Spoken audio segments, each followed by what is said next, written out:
నమస్తే, నేను మీ జాకిర్ హుసేన్. 2029 నాటికి వైసీపీ ఏ ఎజెండాతో ముందుకు వెళ్ళబోతుంది ఏంటి తెలుసుకుందాం. ప్రస్తుతం మనతోటి సీనియర్ జర్నలిస్ట్ సిఎస్ రావు గారు ఉన్నారు. వెల్కమ్ చెప్పేద్దాం. హలో సార్, నమస్తే. నమస్తే. నెక్స్ట్ రానున్న ఎలక్షన్లో వైసీపీ పార్టీ ఎలా ముందుకు వెళ్ళబోతుందంటే, ఏ ఫార్ములాతో ముందుకు వెళ్ళబోతుందంటే ఏం చెప్తారు సార్? నేను ఒక వీడియో చూశాను ట్విట్టర్లో, ఎక్స్ ఖాతాలో, ట్విట్టర్లో ఒక బాగా ట్రెండ్ అవుతుంది. Siddhartha Reddy young and dynamic YSR Congress party leader. ఆయన చాలా యూత్ని ఆకట్టుకునేలాగా మాట్లాడతారు. ఆయన రాయలసీమ యాసలో ఉన్నట్టు మాట్లాడతారు. ఆయనకి అంత ఫాలోయింగ్ కూడా ఉంది. జగన్మోహన్ రెడ్డి గారి కన్నా కూడా ఎక్కువ ఫాలోయింగ్ ఉందని చెప్పి అంటారు వాళ్ళ అభిమానులు. ఓకే. ఆయన మాట్లాడినటువంటి ఒక వీడియో వైరల్ అవుతుంది.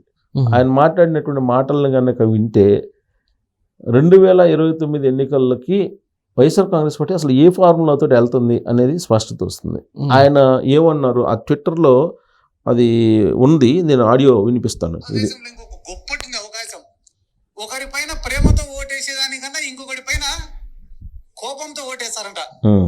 ఈ రోజు మళ్ళా తెలుగుదేశం వాళ్ళకి ఫస్ట్ చెంపదెబ్బ అనుకోండి, మెట్టు దెబ్బ అనుకోండి పడేది ఏమన్నా తెలుసా? ఈ వైన్ షాప్ల కాడనే.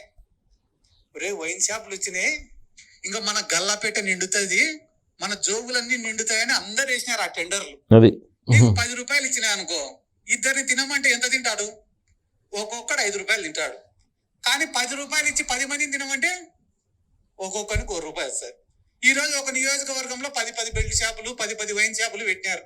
ఫస్ట్ తెలుగుదేశం వాడిది అనేది తెలుగుదేశం కార్యకర్తలే, వేరే ఎవడిది అన్నాడు. అది ఎప్పుడు తెలుస్తుంది? 2 ఏళ్ల తర్వాత లెక్కలు వేసుకునేప్పుడు తెలుస్తుంది ఎంత బొక్క పడింది అనేది. అది అంటే ఇండియన్ మెంటాలిటీ. ఆయన చెప్తున్నాడు, ఇండియన్ మెంటాలిటీ ఏంటంటే ప్రేమతోటి కాదు, దేశంతో ఓటేస్తారంట. దేశంతో ఓటేస్తారు. కాబట్టి ఇప్పుడు తెలుగుదేశం పార్టీ వాళ్ళకే సంపాదనలో ద్వేషాలు పెరుగుతున్నాయి. ఆ దేశంతో మనకి వేస్తారు. ప్రజలు ద్వేషించి మనకు ఓటేస్తారు, ప్రేమతోటి ఓట్లేరు ఎప్పుడు కూడా. ఇండియన్ మెంటాలిటీ అదే అని చెప్పి సిద్ధార్థ రెడ్డి గారు చెప్తున్నారు. అంటే ఆలోచించి మాట్లాడారా, లేకపోతే అంటే వాళ్ళ మీద నమ్మకం లేకుండా వేస్తారన్నట్లుగానే కదా? కాదు, అతను ఉన్నట్టే మాట్లాడతాడు, దాంట్లో డౌట్ లేదు. కాకపోతే అతను చెప్పినటువంటి మాటల్లో ఉండేటువంటి ఆంతర్యాన్ని మనం తీసుకుంటే 2029 నాటికి వీళ్ళు ఎలా వెళ్ళబోతున్నారు అనేది అర్థమవుతుంది. వీళ్ళ టార్గెట్ ఏంటి? ఇప్పుడు ప్రజల్లో ద్వేషం పెంచాలి. ఎవరి మీద? తెలుగుదేశం పార్టీ మీద. ఆ దేశం పెంచగలిగితే మనం గెలవగలం. ప్రేమతోటి ఎవరు గెలవలేరు. జగన్మోహన్ రెడ్డి గారు పరిపాలన 2019 నుంచి 2024 వరకు పరిపాలన చేశారు. సంక్షేమ పథకాలు అనేకం ఇచ్చారు. సారా కాసుకోవడానికి అవకాశం ఇచ్చాడు ఆయన. తర్వాత ఆ వీడియోలో ఉంది, అది సారా కాసుకోవడానికి కూడా అవకాశం ఇచ్చారు. కానీ ఆయన మీద ద్వేషంతో చంద్రబాబు నాయుడు గారు ఓటేశారు, అంతే తప్ప జగన్మోహన్ రెడ్డి గారి మీద ప్రేమతోటి 2019 ఎన్నికల్లో వేయలేదు. అప్పుడేమో చంద్రబాబు నాయుడు గారి మీద దేశంతో వేశారు జగన్కి. జగన్ మీద దేశంతో 2024 ఎన్నికల్లో చంద్రబాబు నాయుడు గారికి వేశారు. 2029కి వచ్చేటప్పటికి మళ్ళీ చంద్రబాబు నాయుడు గారి మీద దేశంతో మనకు ఓట్లు వేస్తారు. కాబట్టి మనం చంద్రబాబు నాయుడు గారి మీద ద్వేషం పెంచాలి, ఇప్పుడున్నటువంటి ప్రభుత్వం మీద ద్వేషం పెంచాలి. అంటే ప్రజలు ప్రేమించరు అనేటువంటి విషయాన్ని ఆయన చెప్తున్నాడు. దీన్ని బట్టి మనకేమర్థం అవుతుంది? రాబోయే రోజుల్లో వైఎస్ఆర్ కాంగ్రెస్ పార్టీ ద్వేషం పెంచేటువంటి కార్యక్రమాలే చేస్తూ ఉంటుంది. ఈ 1 yearలో కూడా అదే చేసింది అనేది తెలుగుదేశం పార్టీ వాళ్ళు చెప్తున్నారు కదా ఎప్పటికప్పుడు. సిద్ధార్థ రెడ్డి గారిది నేను ఎందుకు ఇతను పర్టికులర్గా ఇతని చాలా మంది మాట్లాడుతుంటారు వైఎస్ఆర్ కాంగ్రెస్ పార్టీలో. కానీ సిద్ధార్థ రెడ్డి గారు శాప్ మాజీ వైస్ చైర్మన్. అతను అప్కమింగ్ లీడర్, యంగ్స్టరు. అతను మాట్లాడింది వింటారు ప్రజలు. ఫాలోయింగ్ కూడా ఉంది అతనికి ప్రత్యేకంగా. ఒక మూమెంట్లో వైఎస్ఆర్ కాంగ్రెస్ పార్టీ అధికారంలో ఉన్నప్పుడు షాప్ ఓపెనింగ్స్కి మంత్రులని పిలిచినప్పటికి కూడా మంత్రులతో పాటు సిద్ధార్థ రెడ్డిని కూడా పిలిచేవాళ్ళు. అంటే అంత ఫాలోయింగ్ ఉంది సిద్ధార్థ రెడ్డికి. ఈవెన్ మంత్రిగా ఉన్నటువంటి రోజు ఆవిడ సినిమా యాక్టరు, ఆవిడ కూడా సిద్ధార్థ రెడ్డిని పిలుచుకొని ఆడుదాం ఆంధ్ర కార్యక్రమానికి ఆవిడ వెళ్ళారు కార్యక్రమాలకి. ఆ సిద్ధార్థ రెడ్డికి అక్కడికి వెళ్ళినప్పుడు వచ్చేటువంటి ఫాలోయింగ్ అదంతా చూసిన తర్వాత కావాలని ఇతను పిలుచుకున్నటువంటి వాళ్ళు కూడా ఉన్నారు. అందుకు నేను ఇతను మాట్లాడింది నేను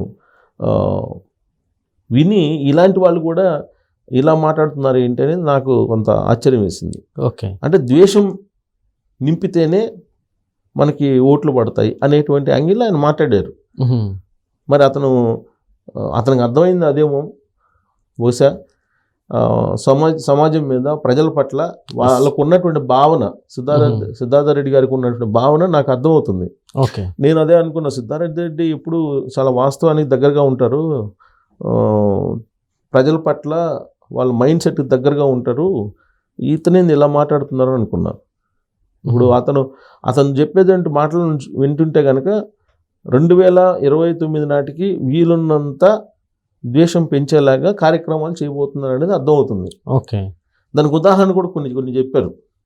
ఇప్పుడు ఆయన మొన్న యోగాంధ్ర చేశారు, యోగాంధ్ర కార్యక్రమాన్ని కూడా విమర్శించారు ఆయన. ఎవరికో చనిపోయినటువంటి వాళ్ళకు కూడా ఈ యోగాంధ్రకు సంబంధించినటువంటి మెసేజ్ వెళ్ళిందట. దాన్ని కూడా తప్పుపట్టి యోగాంధ్ర చేయటం కూడా తప్పుగా ఆయనకు అనిపించింది.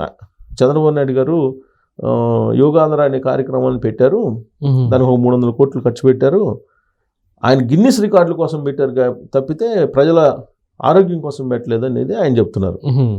గిన్నిస్ రికార్డు కోసం అంటే ఇప్పుడు ఆల్రెడీ నరేంద్ర మోడీ గారు అంతర్జాతీయ యోగా దినోత్సవాన్ని ఆంధ్రప్రదేశ్లో పెట్టాలని చెప్పేసి ఆయన ఆదేశించారు.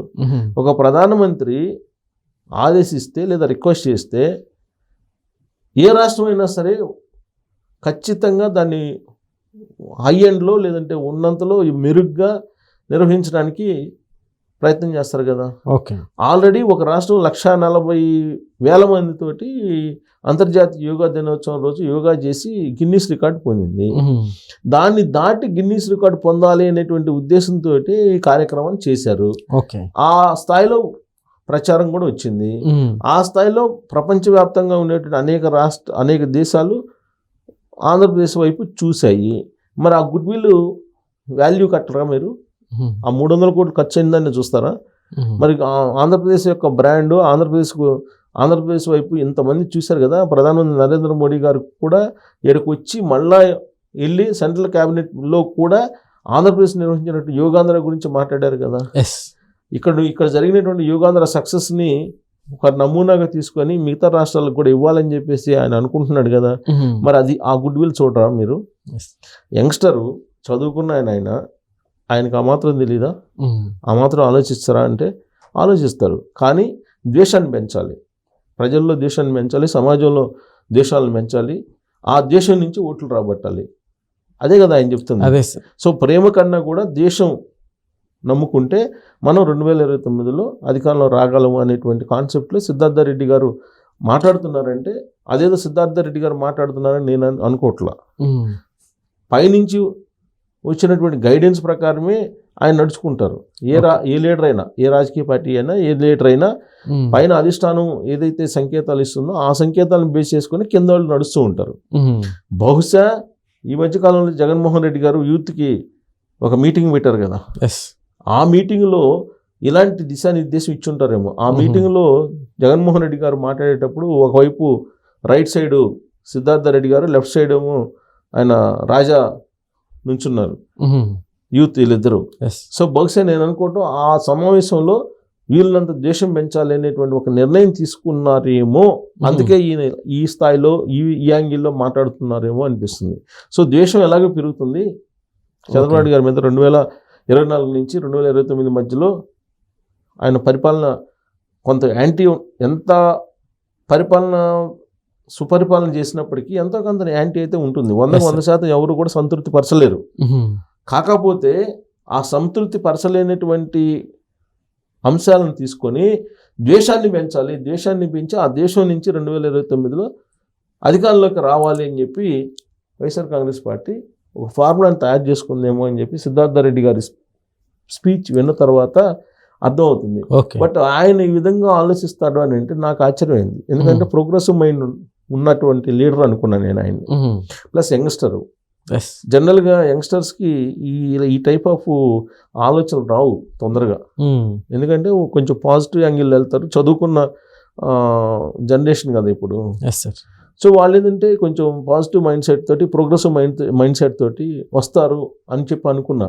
కానీ విద్వేషం నుంచి మనం గెలవాలి అనేటువంటి ఆలోచన ఏదైతే ఉందో అది చాలా భయంకరం. పైగా సిద్ధార్థ రెడ్డి లాంటి వాళ్ళకి ఈ ఆలోచన ఉండటం అనేది ఇంకా దారుణం. ఎందుకంటే ఫాలోయింగ్ ఉంది కదా, అతను ఒక సెలబ్రిటీ హోదాని అనుభవిస్తున్నాడు ఇప్పుడు వైఎస్ఆర్ కాంగ్రెస్ పార్టీలో. వైఎస్ఆర్ కాంగ్రెస్ పార్టీలో జగన్మోహన్ రెడ్డి కన్నా ఆయనకి ఫాలోయింగ్ ఉందని ఆయన అభిమానులు నమ్ముతుంటారు ఇవాళకి కూడా. సో అలాంటి ఆయన ఈ విధంగా ఆలోచిస్తున్నాడంటే అది సమాజానికి అంత మంచిది కాదేమో అనిపిస్తుంది నాకు. Okay sir.